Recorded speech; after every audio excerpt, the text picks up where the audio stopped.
પવિત્ર તીર્થધામ સિદ્ધપુર ખાતે જન આક્રોશ યાત્રા પહોંચી છે અને આપ સૌ જોઈ શકો છો એમ સિદ્ધપુરના તમામ નાગરિકો, બ્રહ્મ સમાજના તમામ આગેવાનો અને કોંગ્રેસના કાર્યકરો દ્વારા અહીં ઉમળકાભેર સ્વાગત થયું છે.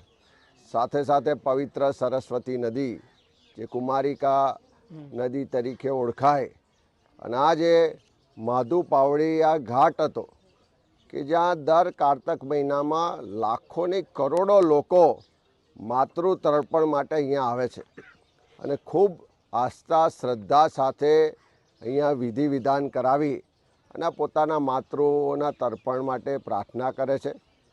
આખા શહેર, આખા ગુજરાત, આખા દેશને વિશ્વના લોકોની ભાવનાઓ અહીંયા સરસ્વતી નદીના માધુ પાવડિયા ઘાટ સાથે જોડાયેલી છે અને આજથી નહીં, સદીઓથી જોડાયેલી છે.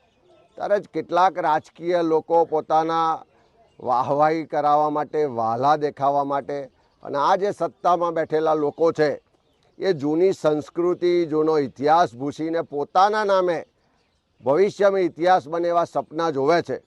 અને એના જ કારણે માધુ પાવડિયાનો આ જે વિશ્વવિખ્યાત જે આ જગ્યા છે એમાં તમે જોઈ શકો છો કે માતા હીરાબા સરોવરનું નામ આપી તકતી બનાવી અને આખી ઇતિહાસને ભૂસવાનો પ્રયત્ન કરે છે. એની સામે આખા શહેરના લોકોમાં ખૂબ આક્રોશ છે. આજે લેખિત રજૂઆત કરીને શહેરના બ્રહ્મ સમાજના આગેવાનો, બ્રાહ્મણો, પૂજારીઓ, સર્વ નાગરિકો કહી રહ્યા છે કે આ પવિત્ર સરસ્વતી નદીની એક આગવી ઓળખ છે, આ માધુ પાવડિયા ઘાટની એક આગવી ઓળખ છે. ભગવાન અહીંયાથી જ પ્રગટ થયા એવી સૌની શ્રદ્ધા સાથે જોડાયેલી જગ્યામાં જે નામકરણ કરીને લોકોની ભાવનાઓને ઠેસ પહોંચાડી છે. આ ભાજપની સરકાર અમદાવાદમાં પણ મોટેરા સ્ટેડિયમ પર સરદાર વલ્લભભાઈ પટેલનું નામ હોય એના પર કૂચડો મારી અને નામની ખેવનાવાળા નરેન્દ્ર મોદીનું નામ લખે છે.